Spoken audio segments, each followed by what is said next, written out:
السلام عليكم ورحمة الله وبركاته. نحمده ونصلي على رسوله الكريم. أما بعد فأعوذ بالله من الشيطان الرجيم. بسم الله الرحمن الرحيم. لقد كان لكم في رسول الله أسوة حسنة لمن كان يرجو الله واليوم الآخر وذكر الله كثيرا.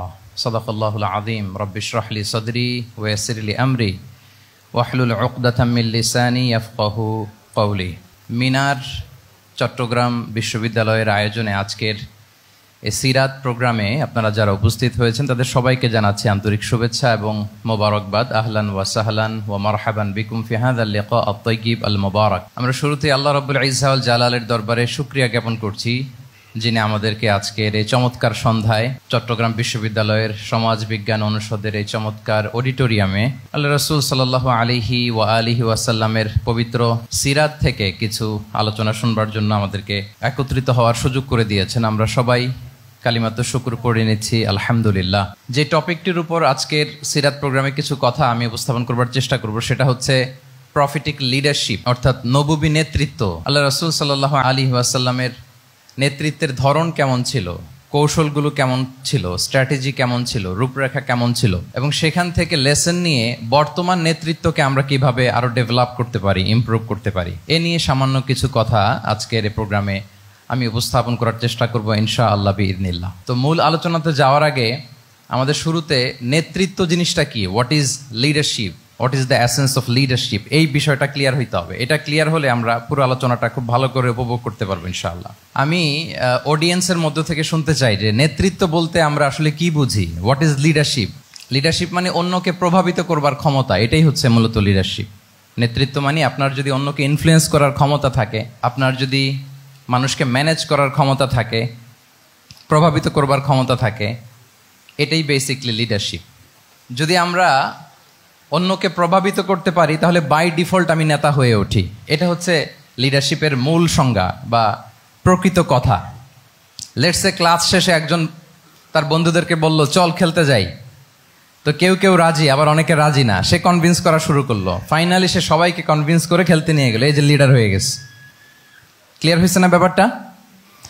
তাহলে বেসিকলি অন্যকে প্রভাবিত করবার যে ক্ষমতা, এটাই হচ্ছে কি লিডারশিপ। যদি আমরা অন্যকে প্রভাবিত করতে পারি, ইনফ্লুয়েন্স করতে পারি। আমাদের সমাজে কিংবা রাষ্ট্রে আমরা যে সমস্যাগুলো দেখি এগুলো বেসিকলি পোর লিডারশিপের কারণে। Poor leadership, because of poor leadership.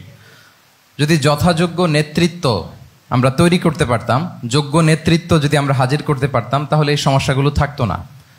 আমরা আল্লাহ রাসূল সাল্লাল্লাহু আলাইহি ওয়া আলিহি ওয়াসাল্লামের নেতৃত্বের গুণাবলীগুলো, যদি ওনার যে লিডারশিপ ট্রেডস, লিডারশিপ ফিচার্সগুলো আছে, এগুলো যদি আমরা খেয়াল করি তাহলে দেখবো যে এগুলো দিয়ে তিনি পুরো একটা জাতি, একটা ভূখণ্ডের জীবনধারা পাল্টে দিয়েছিলেন। তাহলে নেতৃত্বের দিক থেকে অ্যাজ এ লিডার তিনি কতটা সফল, এটা খুব ক্লিয়ার আমাদের কাছে। আমরা এখন দেখার চেষ্টা করব যে রাসূল সাল্লাল্লাহু আলাইহি ওয়াসাল্লামের লিডারশিপটা আসলে কোন ধরনের লিডারশিপ ছিল, কোন ধরনের নেতৃত্ব ছিল, এবং সেখান থেকে বর্তমান সময়ে আমরা কি করে যুগোপযোগী নেতৃত্ব তৈরি করতে পারি। প্রথম যেটা বলতে হবে সেটা হচ্ছে আল্লাহ রাসূল সাল্লাল্লাহু আলাইহি ওয়া আলিহি ওয়াসাল্লামের নেতৃত্বটা ছিল সার্ভেন্ট লিডারশিপ। সার্ভেন্ট লিডারশিপ মানে হচ্ছে কাজের মধ্য দিয়ে নেতা হওয়া। বেসিক্যালি আপনি যখন মানুষের কাজে লাগবেন বা কাজে আসবেন তখনই আপনি নেতা। যদি আপনাকে সমাজে কোনো কাজে না লাগে, সমাজে যদি আপনি রেলেভেন্ট হতে না পারেন, কাউকে সাপোর্ট করতে না পারেন, গাইড করতে না পারেন, তাহলে তো নেতা হয়ে ওঠা আপনার পক্ষে সম্ভব হবে না। তাহলে যদি কাজে লাগা যায় মানুষের, আপনি যদি কাজে লাগেন, আপনি যদি মানুষের উপকারে আসেন, তাহলে by default you are a leader.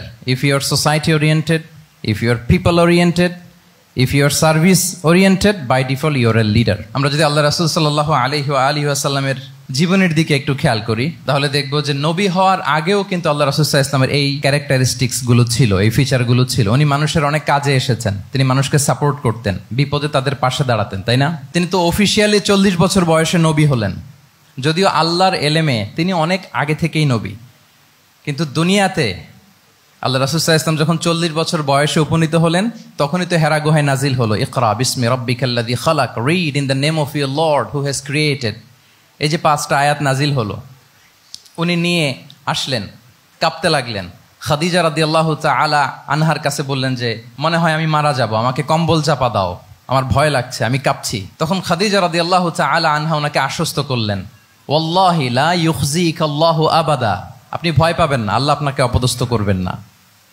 ইন্নাকা লা তাসিলুর রাহিমা, ওয়া তাসদুকুল হাদিসা, নিশ্চয়ই আপনি আত্মীয়তার সম্পর্ককে বজায় রাখেন, আপনি সবসময় সত্য কথা বলেন। ওয়া তাহমিলুল কাল্লা, আপনি মানুষের বোঝা বয়ে দেন। ওয়া তাকসিবুল মা'দুমা, যার উপার্জন করার কোনো সক্ষমতা নেই তার জন্য আপনি উপার্জন করেন, তাকে আপনি ফিনান্সিয়াল সাপোর্ট করেন। ওয়া তাকরিউদ দাইফা, আপনি মেহমানকে খাওয়ান। ওয়া তুঈনু আলা নাওয়াইবিল হক, সত্য যেখানে বিপন্ন সেখানে আপনি সত্যের বীর সেনানী হয়ে দাঁড়িয়ে যান। তো এই ফিচার যাদের মধ্যে থাকে এমন ব্যক্তিত্বকে আল্লাহ তাআলা কখনোই অপমান করতে পারেন না। আপনি চিন্তিত হবেন না, ডোন্ট ওয়ারি অ্যাবাউট ইট, কোনো ভয় নাই, কোনো চিন্তা নাই, আপনি আশ্বস্ত হন। তাহলে দেখেন এই যে 6টা গুণের কথা খাদিজা রাদিয়াল্লাহু তাআলা আনহা বললেন, এগুলো কিন্তু রাসূল সাল্লাল্লাহু আলাইহি ওয়াসাল্লাম নবী হওয়ার আগের গুণ, অর্থাৎ 40 বছর বয়সে তিনি উপনীত হওয়ার আগেই ওনার এই অভ্যেস ছিল যে উনি অন্যের বোঝা বইয়ে দিতে হেল্প করতেন, মানুষকে সাপোর্ট করতেন। যার উপার্জন করার সুযোগ নাই, ক্ষমতা নাই, তাকে তিনি উপার্জন করে দিতেন, মানে তাকে ফিনান্সিয়ালি সাপোর্ট করতেন, মেহমান খাওয়াতেন। তার মানে নবী হওয়ার আগেই উনি জনকল্যাণমূলক কাজে নিজেকে সম্পৃক্ত রেখেছেন, মানুষকে তিনি সাপোর্ট করতেন, মানুষকে হেল্প করতেন, উনি মানুষের কাজে লাগতেন। আর যে মানুষের কাজে লাগে, মানুষের উপকারে আসে, জনকল্যাণমূলক কাজে নিজেকে সম্পৃক্ত রাখে, বাই ডিফল্ট সে নেতা, বাই ডিফল্ট সে কি নেতা হয়ে যায়। তাহলে to serve before to lead, নেতৃত্ব এটা আসলে পজিশনের সাথে সম্পৃক্ত না, ইটস অল অ্যাবাউট ইনফ্লুয়েন্স। আপনার বাবা নেতা ছিল, আপনি ছেলে, তো আপনি নেতা, এটাকে নেতৃত্ব বলে না। আপনি যদি মানুষকে প্রভাবিত করবার ক্ষমতা হাসিল করেন, মানুষের কাজে আসেন, আপনাকে যদি সমাজে কাজে লাগে, আপনি মানুষকে সাপোর্ট করেন, তখন আপনি নেতা হয়ে ওঠেন।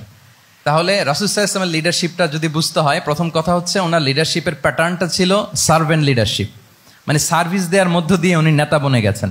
নবী হওয়ার আগেই ওনার মধ্যে এই ট্রেড ছিল, উনি মানুষকে সার্ভিস দিতেন। আরবিতেও একটা কথা আছে, সাইয়্যিদুল কওমি খাদিমুহুম, মানে যিনি সমাজের নেতা তিনি হবে সমাজের সবচেয়ে বড় খাদেম। যিনি নেতা হবেন তিনি সমাজের সবচেয়ে বড় কি হবেন? খাদেম হবেন। আমি টোটাল 12টা পয়েন্ট আলোচনা করবার চেষ্টা করবো ইনশাআল্লাহ। প্রথম পয়েন্টটা হচ্ছে সার্ভেন্ট লিডারশিপ, মানে to serve before to lead. নেতা হওয়ার আগে খাদেম হইতে হবে। কি হইতে হবে? খাদেম হইতে পারলে আপনি বাই ডিফল্ট নেতা। তাহলে আল্লাহ রাসূল সাল্লাল্লাহু আলাইহি ওয়া আলিহি ওয়াসাল্লামের নেতৃত্বের প্রথম কথা হচ্ছে ওনার লিডারশিপ প্যাটার্নটা ছিল সার্ভেন্ট লিডারশিপ। এটা হচ্ছে নাম্বার 1। 2 নম্বর কথা হচ্ছে নেতৃত্বের জন্য যেটা লাগে সেটা হচ্ছে কম্পিটেন্স।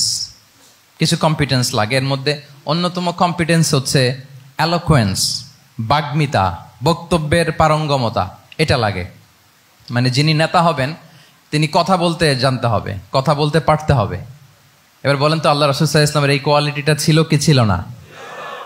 অসাধারণ কমিউনিকেশন স্কিল ছিল আল্লাহ রাসূল সাল্লাল্লাহু আলাইহি ওয়া আলিহি ওয়াসাল্লামের। এবং ওনার পাবলিক স্পিকিং এর যে কি দক্ষতা, আমরা ওনার বিভিন্ন বক্তব্যে, ওনার জুমার খুতবায়, ওনার বিভিন্ন আলোচনায়, বক্তব্যগুলো থেকে আমরা বুঝতে পারি। তাহলে নেতা হইতে হলে তার এলোকোয়েন্স লাগে, বাগ্মিতা লাগে। একজন মানুষ সর্বপ্রথম কোন জিনিসের প্রেমে পড়ে জানেন? কথার প্রেমে পড়ে। কিসের? কথার প্রেমে পড়ে। কথার ধরন, কণ্ঠস্বর, তার অ্যাটিটিউড, তার শব্দের জাদু, এটা মানুষের হৃদয়কে জয় করে ফেলে। আল্লাহ রাসূল সাল্লাল্লাহু আলাইহি ওয়া আলিহি ওয়াসাল্লাম তিনি নিজেও বলেছেন, ওয়া ইন্না মিনাল বায়ানি লা সিহরা, কিছু কিছু বক্তব্যের মধ্যে জাদু আছে। তো রাসূল সাল্লাল্লাহু আলাইহি ওয়াসাল্লামের এই এলোকোয়েন্স ছিল, এলোকোয়েন্স। তিনি বলতেন, উতিতু জাওয়ামিউল কালিম, আল্লাহ তাআলা আমাকে সর্বমর্ম বাচন ভঙ্গির অধিকারী করেছেন। মানে উনি যেটা বলতেন এটা ছিল very precise in wording but comprehensive in meaning. এটার যে দোতনা, এটার যে appeal to the heart of the people, to the heart of the listener, এটা অসাধারণ, মানুষের হৃদয়কে জয় করে ফেলতো। আল্লাহু আকবার। তাহলে নেতা হইতে হইলে তার কমিউনিকেশন স্কিল লাগবে। কি বলেন? লাগবে। এখন নেতা আসছে, উনি বক্তব্য করতে পারতেছে না, তাহলে কি নেতা হইতে পারবে? তাহলে পাবলিক স্পিকিং, কমিউনিকেশন স্কিল, এটা ইটস এ মাস্ট, এটা নেতার লাগবে। যেমনটি রাসূলুল্লাহ সাল্লাল্লাহু আলাইহি ওয়া আলিহি ওয়াসাল্লামের ছিল। উনি সর্বমর্ম বাচন ভঙ্গির অধিকারী ছিলেন। বলতেন কম, কিন্তু এটার অ্যাপিল ছিল অনেক বেশি, এটার ব্যাখ্যা হয়ে যেত অনেক। রাসূল সাল্লাল্লাহু আলাইহি ওয়াসাল্লামের সবচাইতে বড় ভাষণটি ছিল বিদায় হজের ভাষণ, খুব সম্ভবত। ওই ভাষণের টেক্সটগুলোকে যদি একসাথে করা হয়, আমার মনে হয় 10 মিনিটের বেশি লাগবে না ওই টেক্সটগুলো পড়তে। তার মানে সবচাইতে বড় যে ভাষণ ওনার, ওটা কত ছিল? 10 থেকে 12 মিনিটের ভাষণ ছিল। আমরা তো ঘন্টার পর ঘন্টা বক্তব্য করি, তারপরেও তো আমরা মানুষের মনকে খুশি করতে পারি না। উনি সেই যে 1400 বছর আগে 10 মিনিটের একটা ছোট্ট ভাষণ দিলেন, গোটা বিশ্ব আজও হাবুডুবু খায় ওই ভাষণের ভেতর, ঠিক কিনা বলেন? তাহলে উতিতু জাওয়ামিউল কালিম, আমি সর্বমর্ম বাচনভঙ্গির অধিকারী। সুবহানাল্লাহ, ভেরি প্রেসাইজ এন্ড ক্লিয়ার। কতটা প্রেসাইজ এন্ড ক্লিয়ার ছিল রাসূল সাল্লাল্লাহু আলাইহি ওয়াসাল্লামের বক্তব্য? আম্মা জান আয়েশা রাদিয়াল্লাহু তাআলা আনহা বলেন, লাউ আদ্দাহুল আদ্দু লা আহসাহু, তিনি যখন বক্তব্য করতেন, কেউ যদি চাইতো যে দেখি কয়টা শব্দ বললেন বক্তব্যে, কয়টা বাক্য বললেন, চাইলে মুহূর্তে গুনে ফেলা যেত সেটা। এত প্রেসাইজ এন্ড ক্লিয়ার বক্তব্য ছিল যে তিনি কয়টা বাক্য ব্যবহার করেছেন, কয়টা শব্দ ইউজ করেছেন এই বক্তব্যে, চাইলে যে কেউ গুনে ফেলতে পারত। এবং তিনি খুবই শুদ্ধ আরবিতে কথা বলতেন, আফসাহুল লিসান ছিলেন। বিশুদ্ধ ভাষায় কথা বলতে পারা এটা অনেক জরুরি। রাসূল সাল্লাল্লাহু আলাইহি ওয়াসাল্লাম অত্যন্ত বিশুদ্ধ আরবিতে কথা বলতেন, এবং বিশুদ্ধ আরবি জানাটা বা বিশুদ্ধ ভাষাটা এত জরুরি যে আল্লাহ তাআলা তার প্রিয় হাবিবকে এই বিশুদ্ধ ভাষা শেখানোর জন্য মায়ের বুকের দুধ খাওয়া থেকে বঞ্চিত রেখেছিলেন। আমি আবারও বলছি, বিশুদ্ধ ভাষাটা এত জরুরি যে আল্লাহ তাআলা তার প্রিয় হাবিবকে মায়ের বুকের দুধ থেকে বঞ্চিত রেখেছেন শুধু বিশুদ্ধ ভাষার জন্য। তিনি কিন্তু মায়ের বুকের দুধ খেতে পারেন নাই। হালিমাতুস সাদিয়ার সাথে সেই বনু সাদ গোত্রে চলে গিয়েছেন, সেখানে ছিলেন। হালিমাতুস সাদিয়া ওনাকে দুধ খাইয়েছেন।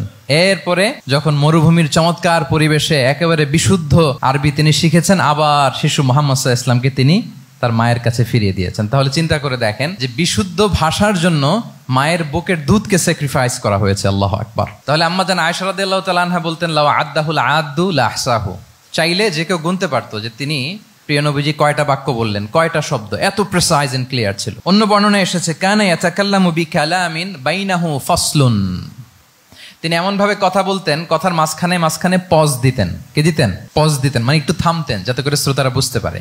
ইয়াতাকাল্লামু বিকালামিন বাইনাহু ফাসলুন, বলতে বলতে মাঝে মাঝে একটা পজ দিতেন যাতে সবাই বুঝতে পারে। ইয়াহফাযুহু মান জালাসা ইলাই, আশেপাশে যারা বসতো তারা সহজে এটা মুখস্থ করে ফেলতে পারে। পজ দিয়ে দিয়ে থেমে থেমে এত চমৎকার করে ওনার প্রেজেন্টেশন ছিল, বক্তব্য মালাগুলো ছিল, ফলে যারা শুনতেছে ইজিলি মুখস্থ করে ফেলতে পারত। এবং গুরুত্বপূর্ণ কথা তিনি এমফাসাইজ করতেন, 3 বার বলতেন। একবার তিনি বলতেছেন আত্তাকওয়া হা হুনা হা হুনা হা হুনা ওয়া ইউশিরু ইলা সাদরিহি 3 মাররাত, তাকওয়াকে তিনি এখানে রেফার করেছেন। আমরা তো মনে করি তাকওয়া সব ঢুকে গেছে এখানে, তাকওয়া ঢুকে গেছে টুপিতে, তাকওয়া ঢুকে গেছে জামাতে, এগুলো তাকওয়ার একটা নমুনা। কিন্তু আল্লাহ রাসূল সাল্লাল্লাহু আলাইহি ওয়াসাল্লাম বলেছেন তাকওয়া এখানে এখানে এখানে, এভাবে 3 বার তিনি ইঙ্গিত করেছেন। গুরুত্বপূর্ণ কথাকে তিনি এভাবে এমফাসাইজ করতেন। মাঝে মাঝে এমন আবেগঘন বক্তব্য উপস্থাপন করতেন, সাহাবারা অশ্রুসিক্ত হতো। ওয়াজিলাত মিনহাল কুলুব যারাফাত মিনহাল উয়ুন, সাহাবারা বলতেন যে আমরা অশ্রুসিক্ত হতাম, আমাদের হৃদয় বিগলিত হতো, এত চমৎকার মর্মস্পর্শী বক্তব্য তিনি করতেন। এটা প্রেক্ষাপটের আলোকে। আবার যুদ্ধের ময়দানে যখন কমান্ড করতেন তখন আলা সাউতু ওয়াশতাদ্দা গদাবু, তিনি রেগে যেতেন, উঁচু কণ্ঠে তিনি কথা বলতেন, মনে হচ্ছে একজন সেনাবাহিনীর কমান্ডার তার ব্যাটালিয়নকে কমান্ড করছেন। আল্লাহু আকবার। তাহলে বক্তব্যের যত দিক হতে পারে, স্লো মোশনে তেজস্বী বক্তব্য, খুব জ্বালাময়ী বক্তব্য, আবার মর্মস্পর্শী বক্তব্য, সব ধরনের বক্তব্য তিনি করতেন। সুবহানাল্লাহ। তাহলে এলোকোয়েন্স, 2 নাম্বার হচ্ছে এলোকোয়েন্স। কম্পিটেন্সের খুব গুরুত্বপূর্ণ একটা অংশ হচ্ছে এলোকোয়েন্স, বাগ্মিতা। এটা একজন নেতার থাকা চাই। কি বলেন? একজন নেতার এরকম বক্তব্য দিতে জানতে হবে না? আল্লাহ রাসূল সাল্লাল্লাহু আলাইহি ওয়া আলিহি ওয়াসাল্লাম তিনি ঠিক এইভাবে বক্তব্য করতেন। মাঝে মাঝে তিনি ইমোশনাল ইন্টেলিজেন্স ইউজ করতেন, মানে আবেগ অনুভূতিকে নাড়িয়ে দিয়ে শ্রোতাকে প্রভাবিত করে ফেলা। স্পিরিচুয়াল ইন্টেলিজেন্স বা ইমোশনাল ইন্টেলিজেন্স তিনি বক্তব্যের মধ্যে ব্যবহার করতেন। এমনভাবে তিনি নসিহাত করতেন, এমনভাবে কথা বলতেন, মানুষের আবেগ অনুভূতিকে তিনি নাড়িয়ে দিতেন। আল্লাহু আকবার। ছোট্ট একটা উদাহরণ এখানে আমি হাজির করি। আপনারা হুনাইনের যুদ্ধের কথা নিশ্চয়ই শুনেছেন। কত হিজরিতে হয়েছিল?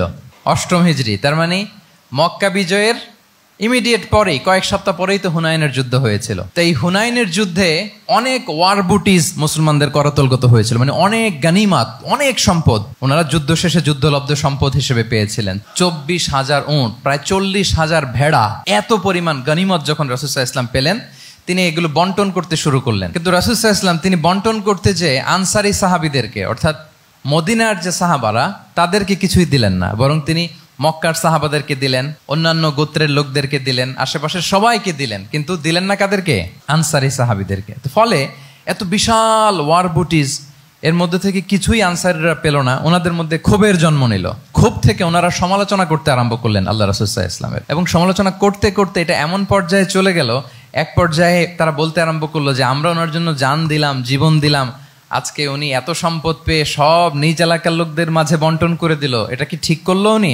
আল্লাহ তাআলা আল্লাহর নবীকে ক্ষমা করুক। মানে কেমন যেন রাসূল একটা ভুল করে ফেলছেন, রাসূল সাল্লাল্লাহু আলাইহি ওয়াসাল্লাম ওনাদেরকে দিতে বাধ্য ছিলেন, এটা যেহেতু দেন নাই, আল্লাহ তার রাসূলকে ক্ষমা করুক, এরকম একটা কথা তারা বলে ফেললেন। এটা তো অনেক বড় কথা।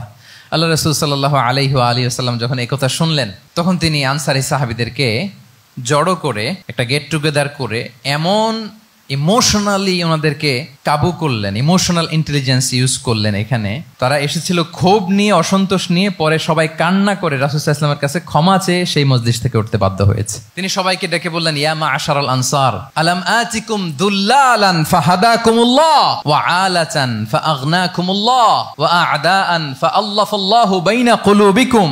চমৎকার চমৎকার এক্সপ্রেশন যে ওহে আনসাররা, আমি কি তোমাদেরকে পথভ্রষ্ট পাইনি, পথহারা পাইনি? আমার ওসিলায় তোমরা হেদায়েতের দেখা পেয়েছো। আমি কি তোমাদেরকে নিঃস্ব পাইনি?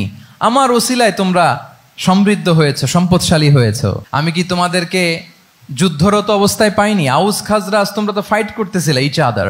আমি যে তোমাদের মধ্যে সম্প্রীতি আর ভালোবাসার মেলবন্ধনে তোমাদেরকে একত্রিত করে দিলাম। আওয়াজাতুম ফি আনফুসিকুম ফি লুআআতিম মিনাদ দুনিয়া। আর দুনিয়ার সামান্য কিছু জিনিসের কারণে তোমরা মনে কষ্ট পাচ্ছ, যেটা দিয়ে আমি কিছু মুসলিমদের হৃদয়কে আকৃষ্ট করছিলাম। তা আল্লাফতু বিহা কওমান লিউসলিমু ওয়া ওয়াকালতুকুম ইলা ইসলামিকুম। আমি কিছু মুসলিমদেরকে এগুলো দিয়ে তাদের হৃদয়টাকে ইসলামের প্রতি আরো অ্যাট্রাক্টেড করতেছিলাম, আর তোমাদেরকে তোমাদের ইসলামের উপরই আমি ছেড়ে দিয়েছি। আমি জানি আমার আনসাররা তাদের হৃদয়ে যে ইসলাম আছে এটাই তাদের জন্য যথেষ্ট। আমা তারদাউনা আইয়াযহাবান নাসু বিশাতি ওয়াল বাঈর ওয়া তারজিউনা বিরাসূলিল্লাহি ফি রিহালিকুম। Won't you be happy that people go back to their country with sheep and camel and you go back to your country with Rasulullah? Allahu Akbar। তোমরা কি এতে খুশি হবে না মানুষ উট আর ভেড়া নিয়ে তাদের এলাকায় ফিরবে, আর তোমরা আল্লাহর রাসূলকে নিয়ে তোমাদের এলাকায় ফিরবে? এরকম একটার পর একটা ইমোশনালি রাসূল সাল্লাল্লাহু আলাইহি ওয়াসাল্লাম যখন আনসার সাহাবীদেরকে কাবু করতে লাগলেন, ওনারা এমনভাবে কান্নার রোল জুড়ে দিল, এমনভাবে অনুতপ্ত হলো, কাঁদতে শুরু করলো। পরে এরা বলতে আরম্ভ করলো, আমি তো 2-1 বাক্য বললাম, লম্বা চূড়া মন মাতানো বক্তব্য, হৃদয়স্পর্শী বক্তব্য।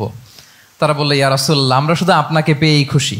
রাসূল সাল্লাল্লাহু আলাইহি ওয়াসাল্লাম বলেন, গোটা বিশ্বের মানুষ যদি এই পথ ধরে আর আনসারীরা যদি এই পথ ধরে, আমি এই পথ ছেড়ে দিয়ে আনসারীদের পথে হাঁটবো। আল্লাহ তুমি আনসারদের ক্ষমা করো, তাদের সন্তানদের ক্ষমা করো, তাদের নাতিদেরকে ক্ষমা করো। এভাবে মর্মস্পর্শী বক্তব্য যখন ইমোশনাল ইন্টেলিজেন্স দিয়ে যখন রাসূল সাল্লাল্লাহু আলাইহি ওয়াসাল্লাম বললেন, সব আনসারী সাহাবারা কাঁদতে আরম্ভ করলেন। সবাই ফাবাকাল কওমু হাত্তা আখদালু লুহাহুম, তাদের প্রত্যেকের দাড়ি ভিজে গেল, এমন কান্না জুড়ে দিল। আল্লাহু আকবার। তাহলে এটা ছিল রাসূল সাল্লাল্লাহু আলাইহি ওয়াসাল্লামের বক্তব্যের মাধ্যমে শ্রোতাদের মাঝখানে প্রভাব সৃষ্টি করার ক্ষমতা। চিন্তা করতে পারেন, হৃদয় কেঁপে ওঠে না এই কথা শুনলে? Won't you be happy people go back to their home with sheep and camel and you take the messenger of Allah with you? মানুষ ছাগল ভেড়া নিয়ে ফিরতেছে, তোমরা তো আল্লাহর নবীকে নিয়ে ঘরে ফিরতেছো। আল্লাহু আকবার। তাহলে এই কম্পিটেন্সটা লাগে একজন নেতার, তিনি এরকম মর্মস্পর্শী বক্তব্য দিতে জানতে হবে। 3 নাম্বার হচ্ছে কম্পেশন, মানে সফট হার্টেড, দয়াদ্র হৃদয় হতে হবে। আপনি মানুষের দুঃখ যদি আপনাকে কাঁদায় তবেই আপনি নেতা। আমরা আল্লাহ রাসূল সাল্লাল্লাহু আলাইহি ওয়াসাল্লামের দিকে যদি তাকাই, ওনার তো একটা উপাধি হচ্ছে রাহমাতাল লিল আলামিন। আল্লাহ রাসূল সাল্লাল্লাহু আলাইহি ওয়াসাল্লামের উপাধি কি? ওমা আরসালনাকা ইল্লা রাহমাতাল লিল আলামিন। We have not sent you but as mercy for all the worlds. নবী হে, আপনাকে সবার জন্য আমি মার্সি করে পাঠিয়েছি, রাহমা করে পাঠিয়েছি। আপনি সবার জন্য রহমত, মানুষের জন্য, ম্যানকাইন্ড, জিনকাইন্ড, অ্যানিমালস, সবার জন্য আপনি রাহমা। রাসূল সাল্লাল্লাহু আলাইহি ওয়াসাল্লাম কতটা দয়াদ্র ছিল। আল্লাহ তাআলা অন্য আয়াতে বলছেন, ফাবিমা রাহমাতিম মিনাল্লাহি লিনতা লাহুম ওয়ালাউ কুনতা ফাযযান গালিযাল কলবি লানফাদ্দু মিন হাওলিক। নবী হে, লিনতা লাহুম, সবার জন্য আপনি সফট হার্টেড হয়েছেন আল্লাহর অনুগ্রহে। যদি আপনি সফট হার্টেড না হয়ে আপনি যদি কঠোর হৃদয়ের অধিকারী হতেন, তাহলে এখন লোকেরা যেমনি আপনাকে ঘিরে রাখে, আপনার চারিপাশে সবাই ঘিরে রাখতো না। আল্লাহু আকবার। সাহাবারা সব সময় রাসূল সাল্লাল্লাহু আলাইহি ওয়াসাল্লামের সঙ্গ পেতে চাইতো, অ্যাকম্পানি চাইতো, ঘিরে রাখ। এমনকি অনেক সাহাবী ঘরে ভালো না লাগলে রাসূল সাল্লাল্লাহু আলাইহি ওয়াসাল্লামের কাছে চলে আসতো। এমনকি অনেক সাহাবী বলতেন যে আমার পেটে ক্ষুধা লাগলেই আমি রাসূলের কাছে যেতাম, কারণ রাসূলের চেহারা দেখলে আমার পেটের ক্ষুধা উধাও হয়ে যেত। ফাবিমা রাহমাতিম মিনাল্লাহি লিনতা লাহুম। নবী হে, আল্লাহর অনুগ্রহে আপনি কোমলভাষী হয়েছেন। কোমল হৃদয়ের হওয়া, সফট হার্টেড হওয়া, দয়াদ্র চিত্তের হওয়া, এটা অন্যতম একটা লিডারশিপ ট্রেট। এত দয়াদ্র ছিলেন, আল্লাহ তাআলা বলছেন, ফালাআল্লাকা বাখিউন নাফসাকা আলা আসারিহিম ইল্লাম ইউমিনু বিহাযাল হাদীসি আসাফা। রাসূল সাল্লাল্লাহু আলাইহি ওয়াসাল্লাম বারবার মক্কার কুরাইশদের কাছে যেত, বারবার কাফিরদের কাছে যেত, যেন তারা ঈমান আনে, যেন তারা খারাপ রাস্তা ছেড়ে দিয়ে ভালো রাস্তায় আসে। বারবার চিন্তা করতো যে ইস, কেন তারা লা ইলাহা পড়ে না, কেন তারা সত্যের পথে ফিরে আসে না। হায় রে, একটুর জন্য তো তারা সামান্য আমার কথাটা শুনলেই তো বেঁচে যেত, ইস একটু আমার কথা মানলেই তো জাহান্নাম থেকে বেঁচে যেত। এরকম অস্থির হয়ে তাদের পেছনে ছুটতেন। আল্লাহ তাআলা বলেছেন, নবী হে, আপনি ওদের পেছনে ছুটতে ছুটতে আপনি তো নিজেকেই শেষ করে দিবেন। বাকিউন নাফসাক, আপনি তো নিজের দিকে খেয়াল করছেন না, নিজের শরীরের দিকে খেয়াল করছেন না, নিজের স্বাস্থ্যের দিকে, সময়ের দিকে। আপনি পাগল পাড়া হয়ে তাদেরকে বাঁচানোর জন্য ছুটছেন। তাহলে কতটা দয়াদ্র কোমল হৃদয়ের অধিকারী হলে যে কাফেররা রাসূল সাল্লাল্লাহু আলাইহি ওয়াসাল্লামকে ফিজিক্যালি মেন্টালি এমন কোনো টর্চার নেই করে নাই, তাদের পিছনে পিছনে ছুটতেন তিনি। হায় রে, একটু যদি ইমানের রাস্তায় আনা যায়, কোনোভাবে যদি তাদেরকে বুঝিয়ে কনভিন্স করা যায়, তাহলে কম্প্যাশনেট, দয়ালু হওয়া, এটা নেতৃত্বের অন্যতম একটা গুণ। আপনার হৃদয়ে দয়া থাকতে হবে, মায়া থাকতে হবে সবার জন্য, কারণ নেতা তিনি তো সবার। লেটস সে বাংলাদেশের যিনি প্রধানমন্ত্রী হবেন, আরো রেলেভেন্ট হয়ে যাচ্ছে এখন কথা, সামনে তো নির্বাচন আসতেছে, সো কেউ না কেউ তো প্রধানমন্ত্রী হবে। তো উনি যখন প্রধানমন্ত্রী হবে ধরেন, তো উনি কি শুধু ওনার দলের প্রধানমন্ত্রী হবেন? তাহলে উনি 18 কোটি মানুষের প্রধানমন্ত্রী হবেন, ঠিক কিনা বলেন? তাহলে সবার জন্য ওনার হৃদয়ে দয়া, ভালোবাসা এটা থাকার দরকার আছে না নাই? তিনি সবার প্রতি কোমল হৃদয়ের হইতে হবে, দয়াদ্র হইতে হবে। প্রধানমন্ত্রী উনি শুধু নিজ দলের প্রধানমন্ত্রী নন, 18 কোটি মানুষের প্রধানমন্ত্রী। তাহলে সফট হার্টেড হইতে হবে। রাসূল সাল্লাল্লাহু আলাইহি ওয়াসাল্লামের মধ্যে এটা ছিল। সবসময় তিনি মাজলুমদের পাশে থাকতেন। আপনারা হিলফুল ফুজুলের কথা জানেন। ওনার বয়স যখন 35, ইয়ামানের এক ব্যবসায়ী আসছিল মক্কায় ব্যবসা করতে। পণ্য বিক্রির পরে আস ইবনে ওয়াইল নামে এক দুষ্ট জালেম, সে পণ্য নিয়ে বলে, আমরা এই এলাকার লোক, আমরা দাম দিব না, কি করতে পারো করো। এই লোক কান্না জুড়ে দিল। তার কান্না দেখে রাসূল সাল্লাল্লাহু আলাইহি ওয়াসাল্লামের হৃদয়ে দয়া হলো। তিনি ওনার চাচা জুবাইর ইবনে আব্দুল মুত্তালিব সহ ওনার মতো যারা ইয়াং স্টার আছে সবাইকে নিয়ে একটা সংঘ করলেন। এটাই তো হালাফুল ফুদুল, মূলত নাম হচ্ছে হালাফুল মুত্তাইয়িবিন। জাহিলি যুগে ওনাদের প্রথা ছিল, কোনো একটা ভালো কাজে কেউ যখন এক হতো, রং ভর্তি বালতির ভেতরে হাত ঢুকিয়ে তারা পাথরের মধ্যে ওই হাতের ছাপ দিত, সবাই ওইখানে ছাপ দিত। ফলে কাইন্ড অফ কভেনেন্ট, এটা একটা চুক্তির মতো, যে আমরা চুক্তিবদ্ধ হলাম, এগ্রিমেন্ট করলাম যে আমরা সবাই এক। তো রাসূল সাল্লাল্লাহু আলাইহি ওয়াসাল্লাম ওনার মতো ইয়াংস্টারদেরকে নিয়ে এই হালাফুল মুত্তাইয়িবিন বা হালাফুল ফুদুল করেছেন। এবং এটার মূল কথা ছিল, মূল স্লোগান ছিল, নাহনু মাআল মাজলুম দিদ্দা যালিম, আমরা সবসময় মাজলুমের পক্ষে থাকবো, জালিমের বিপক্ষে। এটা ছিল হিলফুল ফুজুলের কি মূল শিক্ষা। এভাবে সব সময় তিনি মাজলুমদের সাথে ছিলেন। শ্রমিক সাহাবীদেরকে বড্ড ভালোবাসতেন, শ্রমজীবীদেরকে বড্ড ভালোবাসতেন। এমনকি বিদায় হজের মতো এরকম গুরুত্বপূর্ণ ভাষণও শ্রমজীবীদের কথা বাদ যায়নি, গরিবদের কথা বাদ যায়নি। আরিকাআকুম আতঈমুহুম মিম্মা তাআকুলুন ওয়ালবাসুহুম মিম্মা তালবাসুন। খবরদার, সেদিনও বলেছিলেন সেই বিদায় হজের ভাষণে, তোমরা তোমাদের শ্রমজীবী লোকদের কথা ভুলে যেও না, তোমাদের স্টাফদের কথা, তোমাদের দাস দাসীদের কথা। তোমরা যা খাবে সেখান থেকে তাদেরও খাওয়াবে, তোমরা যে পোশাক পরবে সেখান থেকে তাদেরও পোশাকের ব্যবস্থা করবে। আল্লাহু আকবার।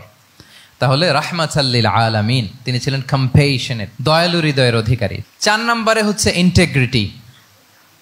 ইন্টেগ্রিটি মানে সততা, নৈতিকতা থাকতে হবে। এটা অন্যতম একটা লিডারশিপ ট্রেট। এটার বড় ক্রাইসিস এখন ইন্টিগ্রিটির। রাসূল সাল্লাল্লাহু আলাইহি ওয়াসাল্লামের লিডারশিপটা ছিল এথিক্যাল লিডারশিপ, কিন্তু এইটার অনেক বড় ক্রাইসিস আমাদের সমাজে, আমাদের নেতৃত্বের মাঝে। কি বলেন? নৈতিকতার ঘাটতি আছে না? নৈতিকতা বিবর্জিত নেতৃত্ব, এটা দিয়ে কিছুই হয় না। একটা জাতির ধ্বংসের জন্য নৈতিকতা বিবর্জিত নেতৃত্বই যথেষ্ট। এজন্য নৈতিকতা লাগবে, ইন্টিগ্রিটি, সততা। আমরা যদি আল্লাহ রাসূল সাল্লাল্লাহু আলাইহি ওয়াসাল্লামের নেতৃত্বের দিকে তাকাই, ওনার সততা, ওনার সত্যবাদিতা, ওনার আমানতদারিতা নিয়ে যদি আমরা একটু সিরাতের পরতে পরতে খেয়াল করি, এমনকি নবী হওয়ার আগে যদি খেয়াল করি, তাহলে দেখব যে মক্কার লোকেরা আল্লাহ রাসূল সাল্লাল্লাহু আলাইহি ওয়াসাল্লামকে আস-সাদিক, আল আমিন উপাধিতে ভূষিত করেছেন। সুবহানাল্লাহ, মানে সত্যবাদী, ট্রুথফুল এন্ড ট্রাস্টওয়ার্দি। স্বয়ং মক্কার লোকেরা, মক্কার মুশরিকরা রাসূল সাল্লাল্লাহু আলাইহি ওয়াসাল্লামকে উপাধি দিয়েছিলেন আল আমিন। কি উপাধি দিয়েছিলেন? আল আমিন। তার মানে কখনো মিথ্যা বলেননি, কখনো আমানতের খেয়ানত করেননি। যখন আয়াত নাজিল হলো, ওয়া আনজির আশিরাতাকাল আকরাবিন, হে নবী আপনি আপনার নিকট আত্মীয়দেরকে সতর্ক করুন জাহান্নামের আযাবের, তিনি সাফা পাহাড়ের চূড়ায় উঠে গেলেন, ডাকতে আরম্ভ করলেন, ও মক্কার লোকেরা, ও আমার আত্মীয়রা, আমি যদি বলি এই পাহাড়ের পেছনে একদল ঘোড় সাওয়ার সশস্ত্র ব্যাটালিয়ন তোমাদেরকে এখনই অ্যাটাক করবে, তোমরা কি বিশ্বাস করবে? আকুনতুম মুসাদ্দিকিয়া, আমার কথা বিশ্বাস করবে? মক্কাবাসী এক বাক্যে কি বলেছিল জানেন? তারা বলেছিল নাম, অবশ্যই বিশ্বাস করব। কেন বিশ্বাস করবে? বলে যে মা জাররাবনা আলাইকা ইল্লা সিদকা, we have never ever experienced a single lie from you in our life. আমরা জীবনে কোনোদিন তোমার মিথ্যা বলতে শুনি নাই। আল্লাহু আকবার। কি নিঃসংকোচ স্বীকৃতি এলাকার লোকদের।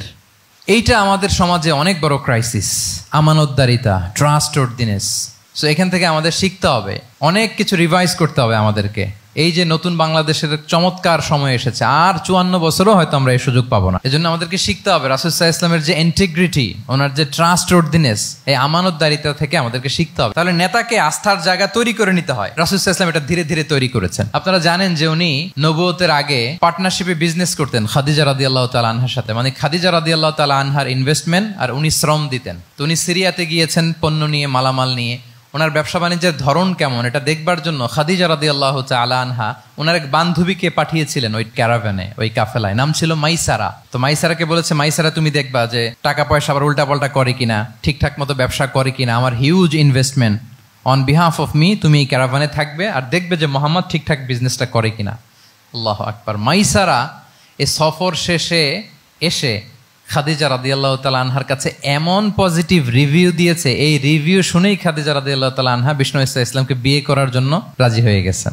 আলহামদুলিল্লাহ। মাইসারা এসে রিভিউ দিতে লাগলো যে মোহাম্মদ সে সবার চেয়ে আলাদা সাল্লাল্লাহু আলাইহি ওয়াসাল্লাম। তার ওঠা বসা, তার চলন বলন, তার কথন, তার ডিলিংস, তার লেনদেন সব আলাদা, অসাধারণ তিনি।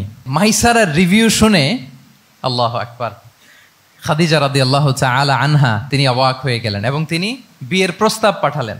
রাসূল সাল্লাল্লাহু আলাইহি ওয়াসাল্লামের এই আমানতদারিতায় মুগ্ধ হয়ে কি করলেন? বিয়ের প্রস্তাব পাঠালেন। তাহলে কি পরিমাণে ট্রাস্টওয়ার্দিনেস ওনার ছিল। আরো মজার ব্যাপার হচ্ছে, মক্কার কুরাইশরা, মক্কার লোকেরা রাসূল সাল্লাল্লাহু আলাইহি ওয়াসাল্লামের কাছে এসে আমানতের সম্পদ গচ্ছিত রাখতো। আবু জাহেলের কাছে রাখতো না, উতবা, শাইবা, ওয়ালিদ ইবনে মুগিরা কারো কাছে রাখতো না। খেয়াল করে দেখেন, দল করে আবু জাহেলের, দল করে কার? কিন্তু আমানত রাখে কার বাসায়? কি অবাক করা কাণ্ড না? কর্মী হচ্ছে আবু জাহেলের, কিন্তু আমানতের সম্পদ রাখে কার কাছে? মুহাম্মদ সাল্লাল্লাহু আলাইহি ওয়াসাল্লামের বাসায়। রাসূল সাল্লাল্লাহু আলাইহি ওয়াসাল্লাম যেদিন হিজরত করবেন, উনি সাইয়েদনা আলী রাদিয়াল্লাহু তাআলা আনহুকে অ্যাসাইন করে গিয়েছেন যে আলী তুমি থাকো, তুমি কয়েকদিন পরে মদিনায় হিজরতে যাবা, আমার কাছে যত আমানতের সম্পদ আছে এগুলো তুমি আগে বিলি করে তারপরে যাবে। রাসূল সাল্লাল্লাহু আবু বকর রাদিয়াল্লাহু তাআলা আনহুকে নিয়ে চলে গেলেন।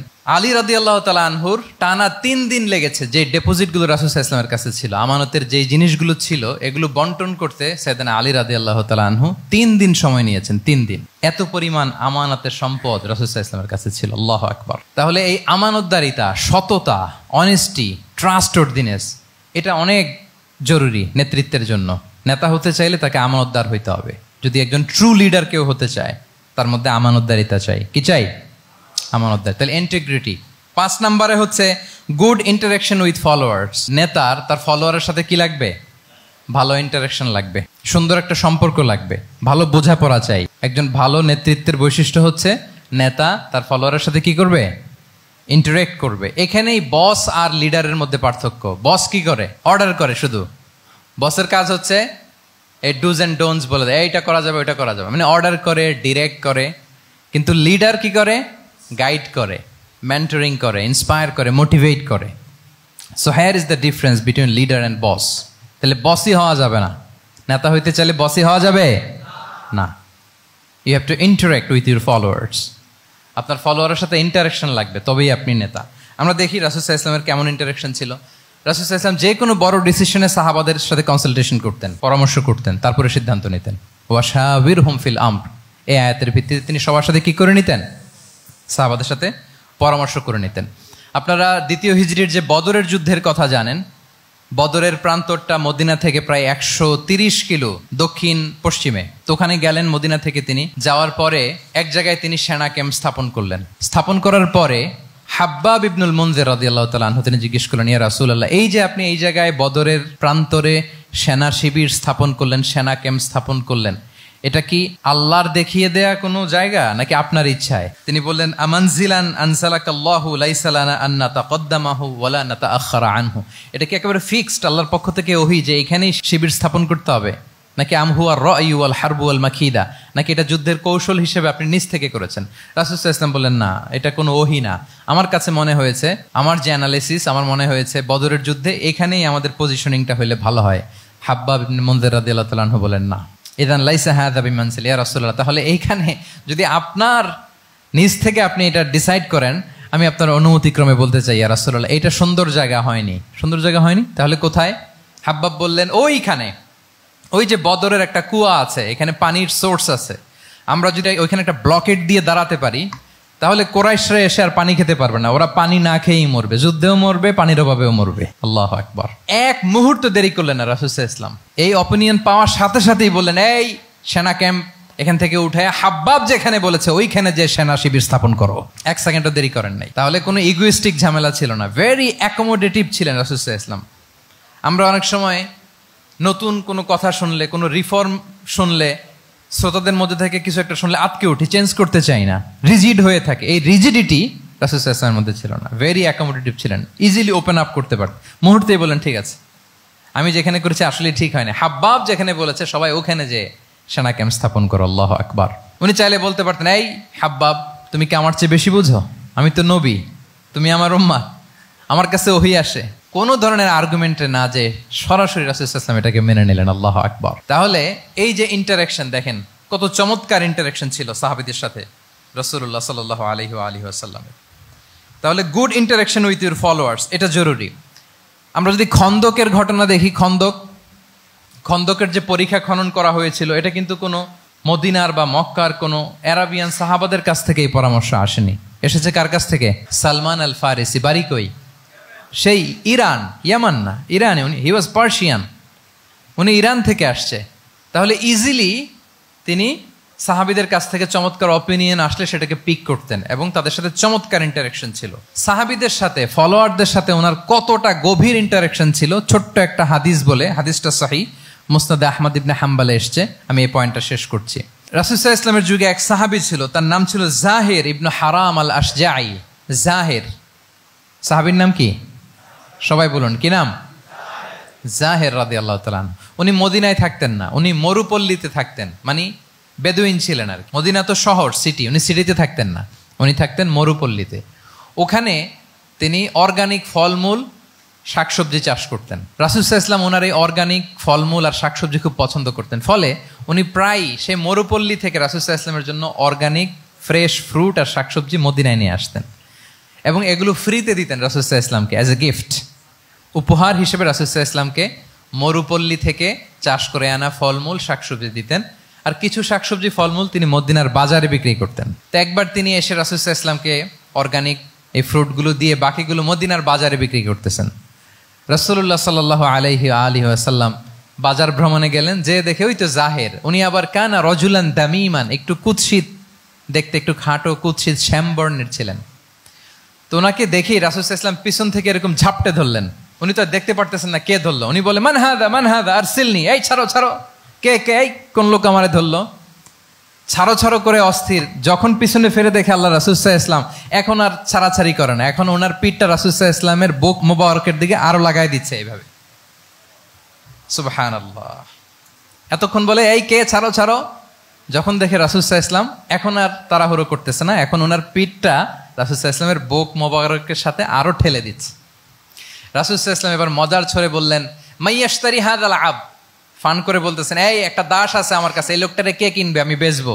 জাহির রাদিয়াল্লাহু তাআলা আনহু বলেন, ইয়া রাসূলুল্লাহ, ইদান ওয়াল্লাহি তাজিদুনি কাসিদান, আমি কালো মানুষ, আমি সস্তা মানুষ, আমারে বেচলে বেশি দাম পাবেন না আপনি, আমি তো সস্তা মানুষ ইয়া রাসূলুল্লাহ।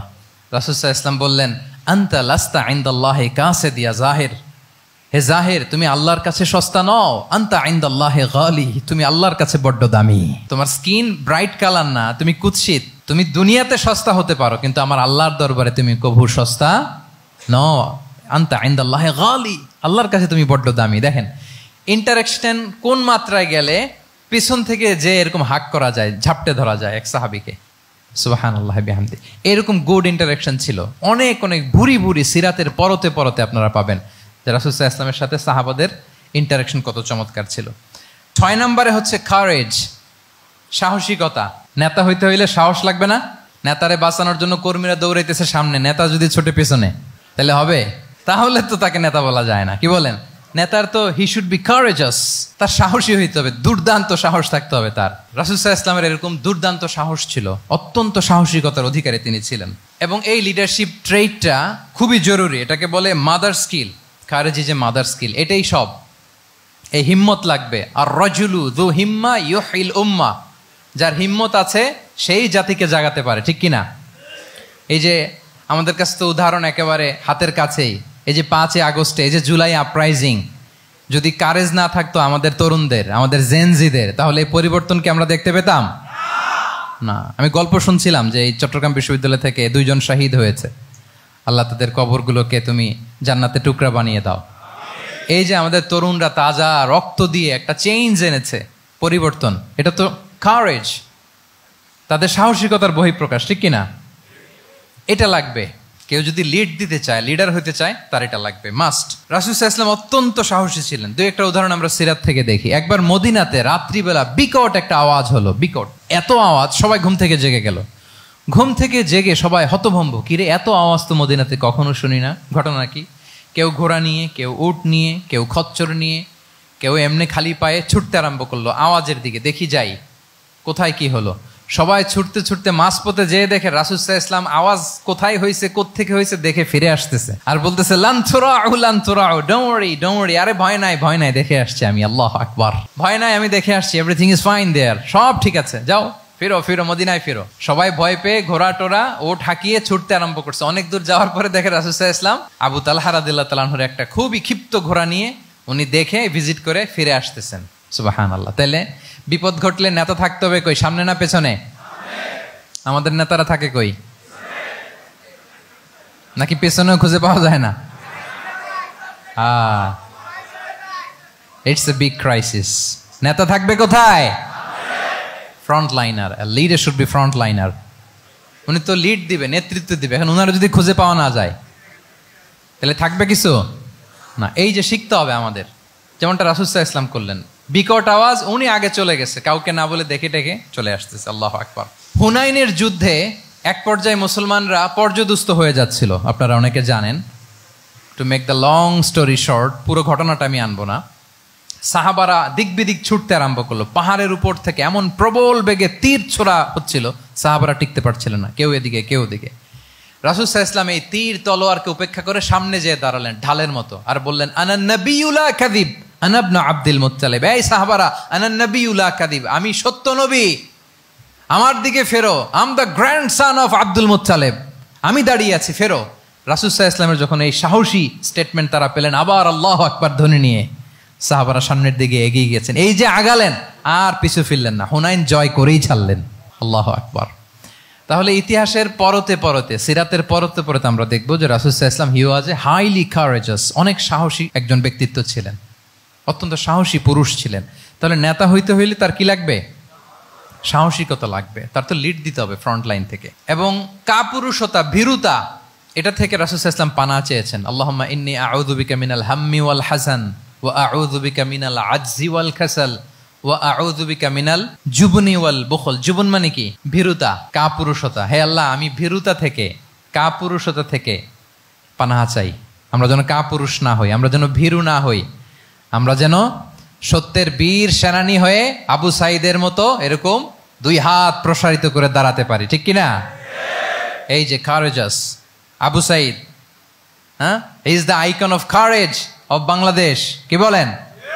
এই যে বুক টান টান করে যে হাত 2টা প্রসারিত করে দাঁড়ালো, আল্লাহু আকবার। গোটা বিশ্ব এখন তাকে আইকনিক ফিগার হিসেবে মেনে নিস, কি বলেন? গোটা বিশ্ব তাকে চিনছে, তার জন্য দোয়া করছে। তাহলে courage, it's an essential leadership trade, এটা লাগবে প্রিয় ভাইয়েরা। আল্লাহ তাআলা এই কারেজ, এই সৎ সাহস দিয়ে আমাদেরকে ধন্য করুক। 7 নম্বরে হচ্ছে কনফ্লিক্ট রিজলভিং এবিলিটি, বিরোধ নিষ্পত্তি করার মতো যোগ্যতা থাকতে হবে নেতার। অর্থাৎ নেতা হইতে হবে এমন যে বিরোধকে নিষ্পত্তি করে দিতে পারে, মিটমাট করে দিতে পারে, ঝগড়া লাগলে মিটায়ে দিতে পারে। এটা গুরুত্বপূর্ণ কোয়ালিটি না নেতার জন্য, কি বলেন? রাসূল সাল্লাল্লাহু আলাইহি ওয়াসাল্লামের কিন্তু এটা ছিল, বিরোধ নিষ্পত্তি করা। রাসূল সাল্লাল্লাহু আলাইহি ওয়াসাল্লাম মক্কা থেকে মদিনায় যে 1 ঘন্টায় বছরের পর বছর চলে আসা যুদ্ধ, they use to fight each other, আউস এন্ড খাজরাজ, 1 ঘন্টায় যুদ্ধ থামাই দিয়েছেন। আল্লাহু আকবার। He was a very good mediator and arbitrator. রাসূল সাল্লাল্লাহু আলাইহি ওয়াসাল্লাম অত্যন্ত ভালো মধ্যস্থতাকারী ছিলেন। ভালো মধ্যস্থতাকারী তিনি ছিলেন। তিনি থামিয়ে দিতে পারতেন, বিরোধকে থামাতে পারতেন। আপনারা জানেন যে মক্কায় একবার সম্ভবত অগ্নিকাণ্ডের কারণে কাবা ঘর জ্বলে গিয়েছিল, ধ্বংস হয়েছিল, কিছু অংশ নষ্ট হয়ে গিয়েছিল। কাবাকে রিনোভেট করা হয়েছিল, ফলে কাবার একটা কর্নারে যে ব্ল্যাক স্টোন কর্নার, রুকনুল হাজারিল আসওয়াদ, হাজরে আসওয়াদ পাথরকে সরিয়ে রাখা হয়েছিল। এখন কাবা যখন পুনর্নির্মাণ শেষ, ওই হাজরে আসওয়াদ পাথরকে আবার তার জায়গায় রাখা হবে। কিন্তু কে রাখবে? সবাই রাখতে চায়। সব দলের নেতারা বলে আমরা রাখবো। এক দলের নেতা বলে যে আমি রাখবো, এটা অনেক very prestigious and dignified issue, এই প্রেস্টিজ আমরা কাউকে নিতে দিব না। আরেক দলের নেতা বলে না, আমাদের পাওয়ার বেশি, আমরা রাখবো। আরেক দলের নেতা বলে যে না, এটা আমাদেরই। আরেকজন বলে রক্তের গঙ্গা বইয়ে দিব মক্কায়, কিন্তু এই সম্মান হাতছাড়া হতে দেব না। এখন জাতীয় চার নেতা গেছে চারদিকে, সমাধান তো নাই। পাথর কয়টা? পাথর তো মাত্র একটা। ইন দ্য মিন টাইম রাসূল সাল্লাল্লাহু আলাইহি ওয়াসাল্লাম আসলেন। রাসূল সাল্লাল্লাহু আলাইহি ওয়াসাল্লামকে দেখেই সবাই হ্যাপি। সবাই বলে যা আমিনুন রাদিনা বি, এই তো আলামিন আসছে, ওই ফয়সালা করবে। আল্লাহ রাসূল সাল্লাল্লাহু আলাইহি ওয়াসাল্লাম বললেন কি হয়েছে? এই ঘটনা। জাতীয় চার নেতা বলে এই পাথর নিয়ে তারা নিজেরা রাখবে, কাউকে দিবেন। রাসূল সাল্লাল্লাহু আলাইহি ওয়াসাল্লাম বললেন ঠিক আছে, একটা চাদর নিয়ে আসো। চাদর নিয়ে আসা হলো। এবার জাতীয় চার নেতা চাদরের চার কর্নার ধরে দাঁড়ালো। রাসূল সাল্লাল্লাহু আলাইহি ওয়াসাল্লাম নিজ হাতে হাজরে আসওয়াদ তুলে চাদরের মাঝখানে রাখলেন। এবার চার নেতাকে বললেন আসো তোমরা আমার সাথে।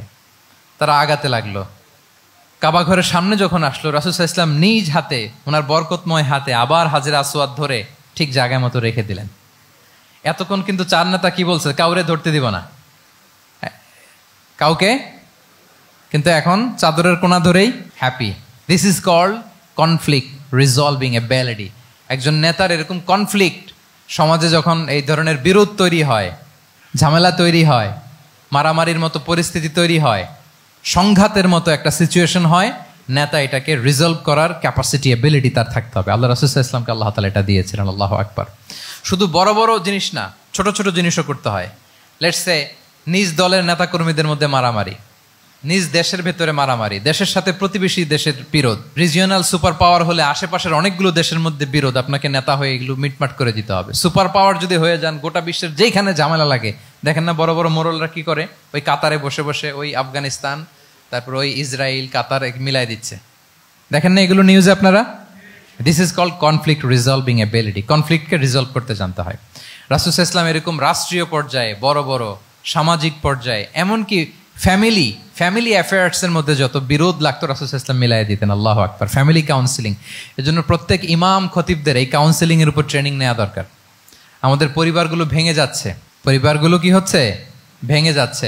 আমি পশ্চিমা দেশে আমাদের অনেক স্কলারদের দেখেছি যারা ইমাম এবং খতিব, তাদের আলাদা করে উইকলি 7 ঘন্টা 8 ঘন্টা 10 ঘন্টা এরকম রাখতে হয় ফ্যামিলি কাউন্সিলিং এর জন্য। যাদের মধ্যে বিরোধ, হাজব্যান্ড ওয়াইফের ঝামেলা চলতেছে, উনি কাউন্সিলিং করে। এটা খুব জরুরি। আল্লাহ রাসূল সাল্লাল্লাহু আলাইহি ওয়াসাল্লাম এটা করতেন, সাহাবাদের মধ্যে করতেন, ইভেন নিজের স্ত্রীদের মধ্যেও করতেন। সহিহ বুখারীতে এসেছে ওনার স্ত্রীদের মধ্যে 2টা গ্রুপ ছিল। পজিটিভলি নেন, 2টা গ্রুপ, আবার এটা ওই গ্রুপ মনে করেন না। অর্থাৎ মানবিক কারণে সামান্য যে জেলাসি থাকে এক স্ত্রীর সাথে আরেক স্ত্রীর, এটা তো খুব স্বাভাবিক। ওই ওনাদের মধ্যে একসাথে তো অ্যাট এ টাইমে খুব সম্ভবত 9 জন স্ত্রী বেঁচে ছিলেন। হাফসা রাদিয়াল্লাহু তাআলা আনহাকে কেন্দ্র করে একটা গ্রুপ, আয়েশা রাদিয়াল্লাহু তাআলা আনহাকে কেন্দ্র করে একটা গ্রুপ। তাদের মধ্যে অনেক কথাবার্তা, কিছু মানবিক কারণে যেগুলো হয়, এটা কিন্তু ছিল। রাসূল সাল্লাল্লাহু আলাইহি ওয়াসাল্লাম প্রায় ওনাদেরকে নিয়ে বসে এগুলো রিজলভ করে দিতেন। ওনার নিজের কন্যা ফাতেমা রাদিয়াল্লাহু তাআলা আনহার সাথে আলী রাদিয়াল্লাহু তাআলা আনহার যদি মনোমালিন্যের ঘটনা ঘটতো, এগুলো উনি রিজলভ করে দিতেন।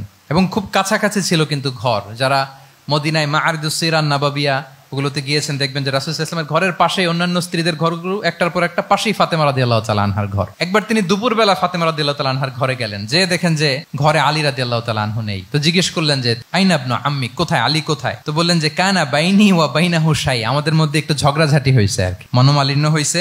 ফাগাদাবানি, উনি একটু রেগে গেছেন আমার উপর। ফাখারাজা ফালাম ইয়াকিল ইনদি, প্রত্যেকদিন খাওয়ার পরে তো এখানেই কাইলুলা করে, আজকের ঘরে কাইলুলা করে নাই, কই যেন চলে গেছে। তো কোথায় গেল? রাসূল সাল্লাল্লাহু আলাইহি ওয়াসাল্লাম লোক পাঠালো, খুঁজে দেখো আলী কোথায়। আলী রাদিয়াল্লাহু তাআলা আনহু উনি মনের কষ্ট নিয়ে মসজিদে নববীর মধ্যে শুয়ে আছেন। তো রাসূল সাল্লাল্লাহু আলাইহি ওয়াসাল্লাম খুঁজতে খুঁজতে মসজিদে নববীর ভেতরে গেলেন, দেখলেন যে উনি যে শুয়ে আছে, ওনার গায়ের জামাটা এক পাশে পড়ে আছে আর বালুর মধ্যে ওনার শরীর পড়ে আছে। তো উনি ডাকলেন কুম ইয়া আবা তুরাব, কুম ইয়া আবা তুরাব, হে বালির বাবা আলী, বালির বাবা আলী, ওঠো ওঠো। মজা করে বললেন যে ইয়া আবা তুরাব, যেহেতু বালি লেগে আছে গায়ে, বালির বাবা আলী ওঠো। ওখান থেকে ধরে এনে ফাতেমা রাদিয়াল্লাহু তাআলা আনহার কাছে নিয়ে আসে, দুইজনকে পাশে বসিয়ে এই যে আবার মিটমাট। এটা ছিল রাসূল সাল্লাল্লাহু আলাইহি ওয়াসাল্লামের ডেইলি বেসিসে একটা অ্যাক্টিভিটি। কনফ্লিক্ট তিনি রিজলভ করে দিতেন।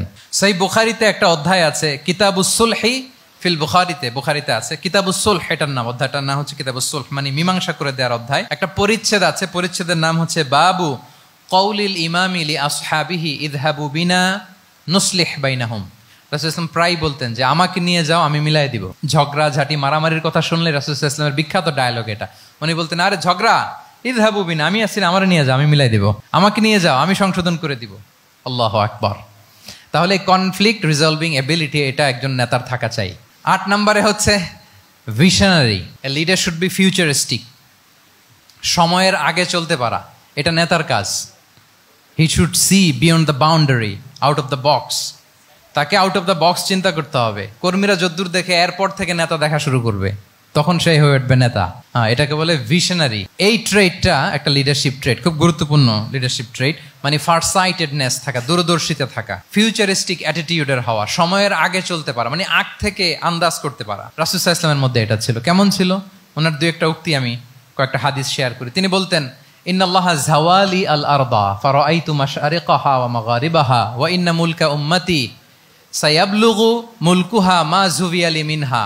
আল্লাহ তাআলা এই পৃথিবীটাকে ফোল্ড করে ছোট রেপ্লিকা বানিয়ে আমার সামনে তুলে ধরেছেন। ফারাআইতু মাশারিকাহা ওয়া মাগারিবাহা, আমি পৃথিবীর প্রাচ্য পাশ্চাত্য সবটুকুন দেখেছি। আর আমি যদ্দূর দেখেছি ঠিক তদ্দূর জায়গায় আল্লাহ তাআলা লা ইলাহার বাণী পৌঁছে দিবে। পৃথিবীতে এমন কোনো জায়গা আছে যেখানে লা ইলাহার ধ্বনি উচ্চারিত হয় না?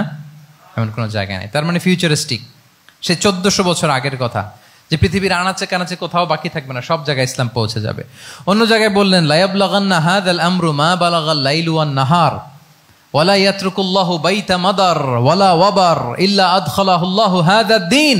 এই ইসলাম যেখানে দিন হয়, রাত হয়, পৃথিবীর যেখানে দিন রাত্রি সংঘটিত হয়, সব জায়গায় পৌঁছবে। এমন কোনো কাঁচা ঘর, পাকা ঘর, কোনো জঙ্গল, কোনো পাহাড়, কোনো ভূখণ্ড, এই পৃথিবীতে কোনো এমন কোনো জনপদ থাকবে না যেখানে ইসলামের বাণী পৌঁছবে না। সব জায়গায় পৌঁছে যাবে। আল্লাহু আকবার। তাহলে এটা হচ্ছে ফিউচারিস্টিক অ্যাটিটিউডের ব্যক্তিত্ব হওয়ার কারণে তিনি এমনটি বলেছেন। আগাম বুঝে ফেলতেন। আপনারা হুদাইবিয়ার সন্ধির কথা জানেন না? হুদাইবিয়ার ট্রিটির কথা শুনেছেন না? 1400 সাহাবা গিয়েছিলেন ওমরা করতে, ওরা ওমরা করতে দিবে না, সন্ধি করো। তো কি সন্ধি? বলে যে রসুলুল্লাহ লেখা যাবে না, মুহাম্মদ রসুলুল্লাহ, নো রসুলুল্লাহ, রসুলুল্লাহ কাটো। সাহাবিরা বলে আমরা কাটতে পারবো না। রাসূল ইসলাম বললেন না না, কেটে ফেলো। কাটা হলো। এই বছর ওমরা করতে পারবো না, সাহাবারা বলে আমরা মানি না। রাসূল ইসলাম বললেন এটাও মেনে নাও। আগামী বছর আসবা ওমরা করতে, থাকতে পারবা মাত্র 3 দিন। কয়দিন? সাহাবিরা বলে অসম্ভব, এটা আমাদের ভূখণ্ড, আমরা যতদিন মনে চায় থাকবো। রাসূল ইসলাম বললেন না না, বাদশাহ না, মেনে নাও। মক্কা থেকে কোনো লোক মদিনায় গেলে আমাদেরকে মক্কায় ফেরত দিতে হবে, কিন্তু মদিনা থেকে কেউ মক্কায় আসলে আমরা ফেরত দেব না। দেখছেন ক্লজগুলো? দেখছেন একটার পর একটা, সবগুলো কাফিরদের পক্ষে যায়। কোনো সাহাবা রাজি হচ্ছেন না, কিন্তু আল্লাহ রাসূল সাল্লাল্লাহু আলাইহি ওয়াসাল্লাম কি বলেন? মেনে নাও, রাজি। কারণ সাহাবারা তো অতটুক দেখতে পারতেছে না। বলেন 3 তালা উপর থেকে, 3 তালা ভবন থেকে একজন মানুষ যদ্দূর দেখে, 30 তালা ভবনের উপর থেকে কি ওইরকমই দেখে? পানোরামিক ভিউ দেখে, সে অনেক বড় করে দেখে। আর 3 তালার উপর থেকেই সামান্য কিছু দেখে। রাসূল সাল্লাল্লাহু আলাইহি ওয়াসাল্লাম অনেক দূর দেখতে পাচ্ছিলেন। তিনি চিন্তা করলেন কিছু বছর যদি আমাদের মধ্যে দাঙ্গা হাঙ্গামা যুদ্ধ বন্ধ থাকে, আমরা গ্লোবালি ইসলামকে ছড়াই দিতে পারবো। শান্তভাবে মদিনাতে একটা স্ট্রং ইসলামিক কমিউনিটি আমরা তৈরি করতে পারবো। আল্লাহু আকবার। এবং তিনি দেখতে পাচ্ছিলেন ইন্না ফাতাহনা লাকা ফাতহাম মুবিনা। এই হুদাইবিয়ার এই চুক্তি, যেটা আদতে অ্যাপারেন্টলি মনে হচ্ছে সব আমাদের বিপক্ষে যায়, আসলে এইটাই আমাদেরকে ভূমি ধস জয় এনে দিবে। আল্লাহু আকবার। এবং সেটাই হয়েছে। 9 নাম্বার হচ্ছে রেজিলিয়েন্স। এটা একটা চমৎকার লিডারশিপ ট্রেট। রেজিলিয়েন্স মানে সংকট কাটিয়ে ঘুরে দাঁড়াবার সামর্থ্য, মানে যাকে কেউ থামাতে পারে না। আনস্টপেবল, আনস্টপেবল, কোনো কিছু তাকে থামাতে পারে না। লেগে থাকার মানসিকতা, টিকে থাকার মানসিকতা, সহজে হার না মানা, আবার ঘুরে দাঁড়ানো, এটার বলে রেজিলিয়েন্স। এই ক্যাপাসিটি, এই কোয়ালিটি রাসূল সাল্লাল্লাহু আলাইহি ওয়াসাল্লামের মধ্যে ছিল। হি ওয়াজ আনস্টপেবল, হ্যাভিং আনবিলিভেবল সাবর। কোনো কিছু রাসূল সাল্লাল্লাহু আলাইহি ওয়াসাল্লামকে থামাতে পারে নাই। পেরেছে? বলেন পেরেছে কেউ থামাতে?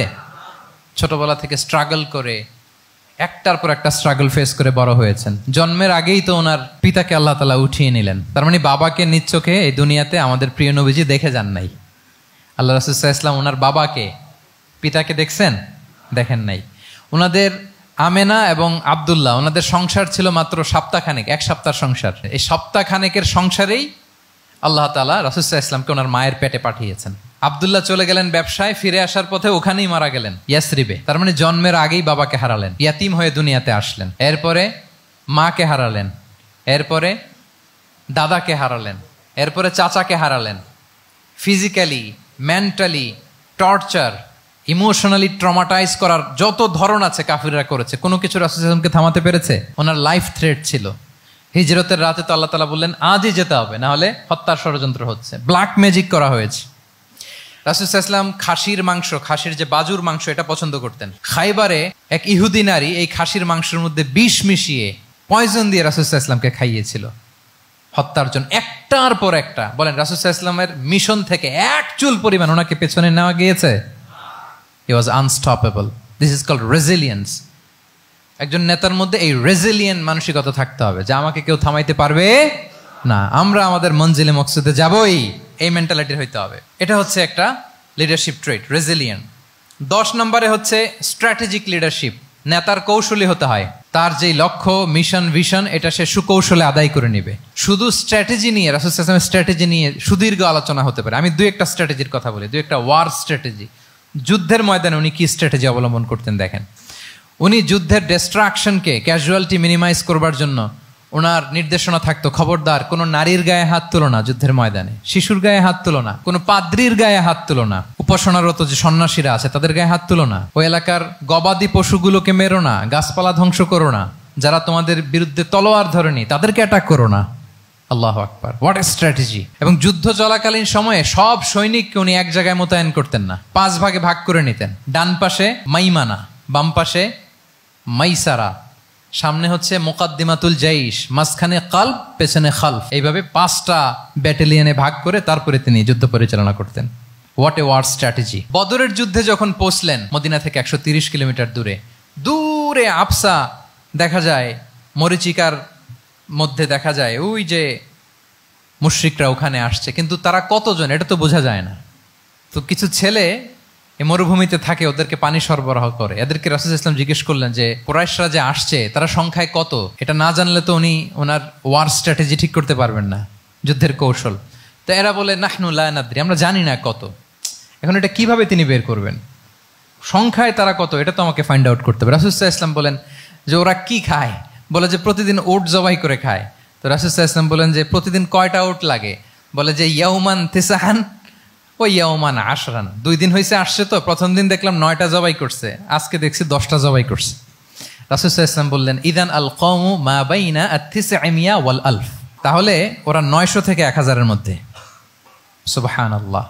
এবার বলেন বদরের যুদ্ধে কুরাইশদের সংখ্যা ছিল কত? আল্লাহু আকবার, হোয়াট এ ওয়ার স্ট্র্যাটেজি! নমুনা দেখে বুঝে ফেলছেন কতজন তারা। এইভাবে রাসূল সাল্লাল্লাহু আলাইহি ওয়াসাল্লাম ওনার স্ট্র্যাটেজি নির্ধারণ করতেন। লোকেশন শেয়ার করতেন না। সুবহানাল্লাহ। কোথায় যাবেন বলতেন না, চলো চলো বলে ছুটতেছেন। কোথায় যাবেন উনি জানেন। অ্যাটাক করবেন এই দিকে, ডান দিকে, অ্যাটাক করবেন কোন দিকে? কিন্তু মদিনা থেকে বের হতেন বাম দিক দিয়ে। অ্যাটাক করবেন উত্তরে, মদিনা থেকে বের হতেন কোন দিক দিয়ে? দক্ষিণ দিক দিয়ে। যে রাতে হিজরত করবেন মদিনা উত্তর দিকে, উনি দক্ষিণ দিকে চলে গেছেন গারে সাউরে 3 দিন থেকে আগে, ওরা যাতে বুঝতে না পারে। সুবহানাল্লাহ। এটা ছিল রাসূল সাল্লাল্লাহু আলাইহি ওয়াসাল্লামের ওয়ার স্ট্র্যাটেজি। এবং সবাই যেই পথে মক্কা থেকে মদিনা যায় উনি কিন্তু ওই পথে যাননি। ক্যারাভেনগুলো, কাফেলাগুলো যেই পথে মক্কা থেকে মদিনা ইউজুয়াল রুট যেটা, যাননি। সাওয়াহেলি পথে, সাগরের পাশ দিয়ে স্পেশাল একজন গাইড ভাড়া করে তিনি গিয়েছেন। আল্লাহু আকবার। This is called strategy. তাহলে স্ট্র্যাটেজিক লিডারশিপ লাগবে। একজন নেতার স্ট্র্যাটেজিক প্ল্যানিং ঠিক করা লাগবে, এটা তাকে সামনের দিকে আগাতে অনেক সহায়তা করবে। 11 নম্বর, প্র্যাকটিক্যাল উইজডম, অর্থাৎ প্রজ্ঞা থাকতে হবে। একজন নেতা যে ডিসিশনগুলো সে মেক করবে এটা প্রজ্ঞায় সুসজ্জিত হইতে হবে। আল্লাহ রাসূল সাল্লাল্লাহু আলাইহি ওয়া আলিহি ওয়াসাল্লামের যতগুলো সিদ্ধান্ত ছিল, কাজ ছিল, কোনোটাই প্রজ্ঞা থেকে খালি ছিল না, সবগুলো ছিল প্রজ্ঞায় সমৃদ্ধ। ভুরি ভুরি উদাহরণ হাজির করা যেতে পারে। আমি 2টা উদাহরণ দেই। মাক্কি জীবনের একটা উদাহরণ দিই। রাসূল সাল্লাল্লাহু আলাইহি ওয়াসাল্লাম মক্কাতে নবুয়তের 5ম বৎসরে যখন নও-মুসলিম সাহাবাদের উপর অত্যাচারের মাত্রা মারাত্মক বেড়ে গেল, রাসূল সাল্লাল্লাহু আলাইহি ওয়াসাল্লাম সাহাবাদেরকে হিজরতে পাঠালেন। বলেন তো কোথায় পাঠিয়েছিলেন? সবাই বলুন। আবিসিনিয়াতে। বর্তমান ইথিওপিয়া, ইরিত্রিয়া, ওই এরিয়াতে, আবিসিনিয়াতে তিনি পাঠালেন। বললেন যে দেয়ার ওয়াজ এ জাস্ট কিং আসহামা নেগাস। বললেন যে ওখানে আবিসিনিয়াতে যাও, ওখানে আসহামা নামে নাজ্জাশী একজন বাদশাহ আছে, খুব ভালো। তাদেরকে পাঠালেন নবুয়তের ৫ম বছরে। যেতে লাগলো, এক এক সময় এক এক সাহাবি যায়, যে ওখানে বড় একটা বেস তৈরি হলো, মুসলিম কমিউনিটি তৈরি হলো। এরপর ১৩ বছর পরে মাক্কি জিন্দিগির ১৩ বছর শেষ করে নবুয়তী রাসূল ইসলাম কোথায় চলে গেলেন? মদিনায়। মদিনায় যে রাসূল ইসলাম একটা ইসলামী স্টেট তিনি প্রতিষ্ঠা করলেন। প্রথম হিজরি যায়, দ্বিতীয় হিজরি যায়, একটার পর একটা যুদ্ধ যায়, মুসলিম কমিউনিটি বাড়ে, কমপ্লিট ইসলামিক স্টেট হয়ে যায়। কিন্তু ওই আবিসিনিয়া থেকে ওই গ্রুপ আর ফিরে না। নবুয়তের ৫ম বৎসরে যে গ্রুপকে রাসূল ইসলাম জাফর ইবনে আবু তালেবের নেতৃত্বে আবিসিনিয়ায় পাঠিয়েছিলেন, তারা মদিনায় কোন হিজরিতে আসছে জানেন? এইটা যদি কেউ উত্তর দিতে পারে তাহলে বুঝবো he is very genius in সিরাত। নবম, সপ্তম, মাশাআল্লাহ। কয়জন বলছে? এটা জানতেন? কে হাত তোলেন? মাশাআল্লাহ, অনেক জিনিয়াস আছে তো এখানে। হ্যাঁ, লটস অফ জিনিয়াস, মাশাআল্লাহ, মাশাআল্লাহ, তাবারাকাল্লাহ। জি, সপ্তম হিজরিতে এসেছিলেন জাফর ইবনে আবি তালেবের নেতৃত্বে। এখানে হিকমা, রাসূল ইসলামের উইজডমের ব্যাপারটা হচ্ছে, রাসূল ইসলাম আছেন মদিনাতে, একের পর এক কোরআনের আয়াত নাজিল হচ্ছে, আহকামগুলো সাহাবারা প্র্যাকটিস করতেছে, মসজিদে নববী হলো, ইসলামিক স্টেট হলো, বদরের যুদ্ধ হলো, ওহুদ হলো, খন্দক হয়ে গেল, সব হয়ে যায়। কিন্তু ওনারা ফিরেন না কেন? ওনারা ফিরলেন সেই সপ্তম হিজরিতে খায়বার বিজয়ের পরে। এবং যেদিন জাফর ইবনে আবি তালেব আবিসিনিয়া থেকে সবাইকে নিয়ে ফিরলেন, রাসূল ইসলাম এত খুশি হলেন, উনি বললেন বি আইয়িহিমা আনা লা আদরি বি আইয়িহিমা আনা আফরাহ বি ফাতহি খাইবার আও বি কুদুমি জাফর। আজকে কোনটাতে আমি বেশি হ্যাপি আমি জানি না, আমার ভাই জাফরকে পেয়ে নাকি খাইবার বিজয়ের কারণ। আমি কনফিউশনে পড়ে গেছি যে এইটাতে বেশি খুশি হইলাম নাকি ওইটাতে।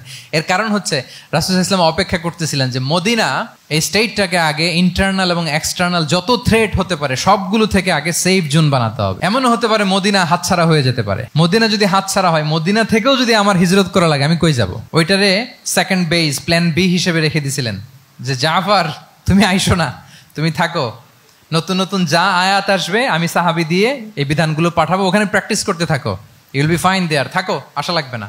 থাকতে থাকতে সপ্তম হিজরি পর্যন্ত, খন্দকের যুদ্ধের মাধ্যমে যখন কুরাইশদের ২০ দাঁত ভেঙে দেওয়া হলো, সপ্তম হিজরিতে যখন খায়বার দুর্গ বিজয় হয়ে গেল, now Islam came as a regional super power. রাসূল ইসলাম বুঝলেন আর ইন্টারনাল থ্রেটও নাই, এক্সটার্নাল থ্রেটও নাই, এবার আর কোনো টেনশন নাই। জাফর ইবনে আবি তালেবকে চিঠি পাঠালেন, তিনি বিশাল বাহিনী নিয়ে মুসলিমদেরকে নিয়ে তিনি ব্যাক করলেন মদিনাতে। আল্লাহু আকবার। This is called wisdom, practical wisdom. রাসূল ইসলামের এইভাবে এমন কোনো সিদ্ধান্ত নাই যেটার পেছনে প্রজ্ঞা ছিল না, প্রত্যেকটা সিদ্ধান্ত ছিল প্রজ্ঞায় সুসজ্জিত। আমরা যদি মদিনার একটা উইজডমের কথা খেয়াল করি, খুব সংক্ষেপে বলি, মদিনাতে আল্লাহ রাসূল সাল্লাল্লাহু আলাইহি ওয়া আলিহি ওয়াসাল্লাম, মদিনার সোসাইটিতে মুনাফিক কারা বলেন তো? এটা কি রাসূল ইসলাম জানতেন না? জানতেন কিনা বলেন? এই জানাটা কি ধারণা বেজ, মানে মনে হয় ও মুনাফিক এরকম, নাকি গাইডেড বাই ওয়াহি, গাইডেড বাই রেভেলেশন? স্বয়ং আল্লাহ তাআলা জানিয়ে দিয়েছেন। এরপরও কোনোদিন রাসূল সাল্লাল্লাহু আলাইহি ওয়াসাল্লাম মানুষের সামনে কাউকে মুনাফিক বলে পরিচয় করিয়ে দেন নাই।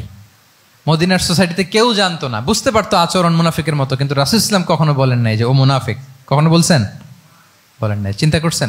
আমরা তো কথায় কথায় ফেসবুকে মন মতো না হইলে কি লিখি? বেসড অন অ্যাজাম্পশন, আমার মন মতো হয় নাই, ও মুনাফিক। কিন্তু ওহী দ্বারা সুনিশ্চিত হয়েও রাসূল সাল্লাল্লাহু আলাইহি ওয়াসাল্লাম কাউকে মুনাফিক বলে অ্যাড্রেস করেন নাই। আল্লাহু আকবার। কেন করেন নাই? মুসলিম সাহাবারা চটে যাবে, মুনাফিকদেরকে হত্যা করবে, তখন মুশরিকরা, কোরাইশরা, ইহুদিরা কি বলবে? যে মুহাম্মদের অনুসারীরা একে অন্যকে হত্যা করে। কারণ মুনাফিকরা তো অন্য সাহাবীদের মতো তারাও মসজিদে নববীতে এসে রাসূল সাল্লাল্লাহু আলাইহি ওয়াসাল্লামের পেছনে নামাজ পড়তো। অ্যাপারেন্টলি দেখতে তো তারাও মুমিন, দেখতে তারাও কি মুমিন।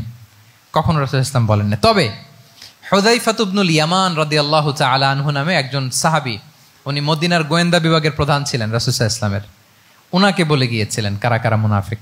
নামের লিস্টটা অ্যাজ এ রেফারেন্স শুধু ওনাকে বলেছিলেন, আর কাউকে বলেন নাই। এজন্য ওমরে ফারুক রাদিয়াল্লাহু তাআলা আনহু যখন মদিনার খলিফা, তখন তিনি কেউ মারা গেলে ওনাকে যখন জানাজার ইমামতির জন্য বলা হতো, উনি দেখতেন যে ওই জানাজায় হুযায়ফা গিয়েছে কিনা। যদি হুযায়ফা ইবনুল ইয়ামান ওখানে যেতেন, উনি ওই নামাজের ইমামতি করতেন। আর যদি দেখতেন ওইখানে হুযায়ফা নাই, ওইখানে ওমরও নাই রাদিয়াল্লাহু তাআলা আনহু, আল্লাহু আকবার, তিনি কৌশলে পাশ কাটিয়ে বলতেন অন্য কেউ এই নামাজের ইমামতি করে দাও, আমি যাব না। আল্লাহু আকবার। তাহলে রাসূল সাল্লাল্লাহু আলাইহি ওয়াসাল্লামের উইজডম দেখেন, তিনি কমিউনিটির মধ্যে ইউনিটি ধরে রাখার জন্য কখনো মুনাফিকদের নাম বাই নেম তাদেরকে চিনতেন, কখনো ডিসক্লোজ করেন নাই। আল্লাহু আকবার। This is called wisdom. 12 number হচ্ছে লাস্ট পয়েন্ট হচ্ছে succession management. A good leader produces a good leader, a true leader produces a true leader. একজন ভালো নেতা সে ভালো নেতা তৈরি করে, কি বলেন? একজন যোগ্য নেতা আরো যোগ্য উত্তরসূরি তৈরি করে, ঠিক কিনা বলেন? আমি শুধু নেতা, নেতৃত্বের সব গুণ আমার মধ্যে খালি হাবুডুবু খায়, আমি কাউরে নেতা বানাতে পারলাম না, তো আমি চলে যাওয়ার পরে আমার দল চালাবে কে? আমার দেশ চালাবে কে? এই উম্মাকে নেতৃত্ব দিবে কে? রাসূল সাল্লাল্লাহু আলাইহি ওয়াসাল্লাম নিজে যেমনি অনুসরণীয় নেতা ছিলেন, অনুকরণীয় নেতৃত্ব দিয়েছেন, তিনি এরকম নেতৃত্ব তৈরিও করে গিয়েছেন, ঠিক কিনা বলেন? আল খোলাফা আর রশিদিন আল মাহদিয়িন, তাদের কথা যদি খেয়াল করেন, আবু বকর রাদিয়াল্লাহু তাআলা আনহুর ব্যাপারে তো ওনার প্রচ্ছন্ন কিছু ইঙ্গিতও ছিল। ওনার অবর্তমানে নামাজ পড়িয়েছে কে মসজিদে নববীতে? আবু বকর রাদিয়াল্লাহু তাআলা আনহু। ওনার হজ পালনের আগে হজের জন্য পাঠিয়েছিলেন কাকে? নবম হিজরিতে আবু বকর রাদিয়াল্লাহু তাআলা। এগুলো ছিল প্রচ্ছন্ন ইঙ্গিত। এবং সাকিফায়ে বনু সাঈদাতে ওমরে ফারুক বললেন যে আপনাকেই আমরা নেতা মানি, সবাই এক বাক্যে মেনে নিল। আজও ওই জায়গাটা মসজিদে নববীর এক পাশে সাকিফায়ে বনু সাঈদার বড় সাইনবোর্ড আছে, ওখানে বিকেলবেলা আনসারি সাহাবারা বসে গল্প করতেন। ওই জায়গাতে আবু বকর রাদিয়াল্লাহু তাআলা আনহুর খলিফা নির্বাচনের ব্যাপারটা ঘটেছিল। উনি ওসিয়ত করে গিয়েছিলেন ওমরে ফারুক রাদিয়াল্লাহু তাআলা আনহু খলিফা হবেন। ওমরে ফারুককে যখন অ্যাসাসিনেশন করা হলো, উনি একটা প্যানেল করে দিয়ে গেলেন। সেখান থেকে ওসমান রাদিয়াল্লাহু তাআলা আনহু হলেন। ওসমান রাদিয়াল্লাহু তাআলা আনহুর হত্যা পরবর্তী উদ্ভূত পরিস্থিতিতে আলী রাদিয়াল্লাহু তাআলা আনহু হলেন। একজনের চেয়ে আরেকজন শ্রেষ্ঠ, একজনের চাইতে আরেকজনের মানাকে অসাধারণ, অসাধারণ। এই যে নেতৃত্ব রাসূল সাল্লাল্লাহু আলাইহি ওয়াসাল্লাম এটা জীবদ্দশায় তৈরি করেছেন। যার যেখানে ক্যাপাসিটি দেখেছেন তাকে ওই দিকে উদ্বুদ্ধ করেছেন। যার মধ্যে যুদ্ধের ব্যাপারে জ্ঞান দেখেছেন তাকে যুদ্ধের সেনাপতি বানিয়েছেন। Khalid bin Walid, chief of the Muslim military, মুসলিম বাহিনীর সেনাপ্রধান ছিলেন কে? খালিদ বিন ওয়ালিদ। ওনার দিয়ে কখনো কবিতা লিখতে পাঠাইছেন রাসূল সাল্লাল্লাহু আলাইহি ওয়াসাল্লাম, কিন্তু হাসান বিন সাবিতকে দিয়ে কি করছেন? শুধু কি কবিতা লেখানো? ওনার মিম্বরের পাশে মসজিদে নববীতে আরেকটা মিম্বর বানাই দিয়েছেন, স্টেজ, যে তুমি এখানে দাঁড়িয়ে এমন জ্বালাময়ী কবিতা লিখবে যেন গুজবাম হয় মুসলমানদের, জেহাদের ময়দানের জন্য ঝাঁপিয়ে পড়ে। তাহলে খালিদ বিন ওয়ালিদকে দিয়ে এক কাজ করিয়েছেন, হাসান বিন সাবিতকে দিয়ে আরেক কাজ করিয়েছেন। মুআয ইবনে জাবাল রাদিয়াল্লাহু তাআলা আনহু প্রশাসনিক কার্যক্রম ভালো বুঝতেন। মদিনা রাষ্ট্রের সবচাইতে বড় সিনিয়র আমলা ছিলেন মুআয ইবনে জাবাল, ইয়ামানের গভর্নর করে পাঠিয়েছেন। ওনার এটাতে যোগ্যতা ছিল। যার যেখানে তিনি প্রতিভা দেখেছেন ইসলামের কল্যাণে রাসূল সাল্লাল্লাহু আলাইহি ওয়াসাল্লাম ওই প্রতিভাগুলোকে কাজে লাগিয়েছেন। এইভাবে ওনার সাকসেশন ম্যানেজমেন্টকে উনি গড়ে তুলেছেন। ফলে ওনার পরবর্তীতে বছরের পর বছর ইসলামী নেতৃত্বের হাল ধরতে মুসলিম উম্মার বেগ পেতে হয় নাই, ঠিক কিনা বলেন? তাহলে এ good leader, a true leader produces A good leader. একজন সফল নেতা সে এরকম আরো অনেক সফল নেতৃত্ব তৈরি করে যায়, তাহলেই তার নেতৃত্ব সামনের দিকে আগাতে থাকে। 12টা জিজ্ঞেস করলে বলা যাবে? হ্যাঁ, নোট করে রাখছেন বোধহয় না? খুব খুশি হয়েছে আমি, মাশাআল্লাহ। শ্রোতা যদি ভালো হয়, শ্রোতা যদি দেখি যে না আমার সাথে সাথে মাথা নাড়ায়, রেসপন্স করে, উত্তর দেয়, তখন কথা বলতেও ভালো লাগে। মানে এত গরমের মধ্যে, এত কষ্টে, অল আর সোয়েটিং, বাট এত মনোযোগের সাথে আপনারা শুনেছেন। আল্লাহ তাআলা আপনাদেরকে কবুল করুক। যুগোপযোগী নেতৃত্ব তৈরি করবার জন্য রাসূল সাল্লাল্লাহু আলাইহি ওয়াসাল্লামের এই যে লিডারশিপ ট্রেট, লিডারশিপ ফিচার্স, লিডারশিপ কোয়ালিটি, ওনার যে নেতৃত্বের ধরন আমরা জানলাম, এগুলো থেকে আমাদের অনেক শেখার আছে, অনেক নেয়ার আছে। আমরা চাইবো আমাদের আগামী নেতৃত্ব আল্লাহ রাসূল সাল্লাল্লাহু আলাইহি ওয়াসাল্লামের এই লিডারশিপ ট্রেট থেকে উপকৃত হবে। তারা এগুলো স্টাডি করবে, এখান থেকে তারা তাদের নিজেদের নেতৃত্বকে সাজাবে। আল্লাহ তাআলা আমাদের সবাইকে কথাগুলো বোঝা আর আমল করার তৌফিক দান করুক। আমি আবারও মিনার চট্টগ্রাম বিশ্ববিদ্যালয়কে অন্তরের অন্তঃস্থল থেকে শুভেচ্ছা জানাই এরকম চমৎকার প্রোগ্রামের আয়োজন করবার জন্য। ইউনিভার্সিটি অথরিটিকে আমি শুভেচ্ছা জানাই এবং আমার মাথার তাজ সম্মানিত শিক্ষক মণ্ডলীকে শুভেচ্ছা জানাই এবং প্রিয় শিক্ষার্থী বন্ধুদেরকে আবারও প্রাণঢাল অভিনন্দন জানিয়ে রাসূল সাল্লাল্লাহু আলাইহি ওয়াসাল্লামের নেতৃত্বের উপর প্রফিটিক লিডারশিপ টপিকে এই আলোচনা আমি এখানেই শেষ করছি। হাদা মা ইনদি ওয়াল ইলমু ইনদাল্লাহি আলাইহি তাওয়াক্কালতু ওয়া ইলাইহি উনীব। ওয়াসসালামু আলাইকুম ওয়া রাহমাতুল্লাহি ওয়া বারাকাতুহু।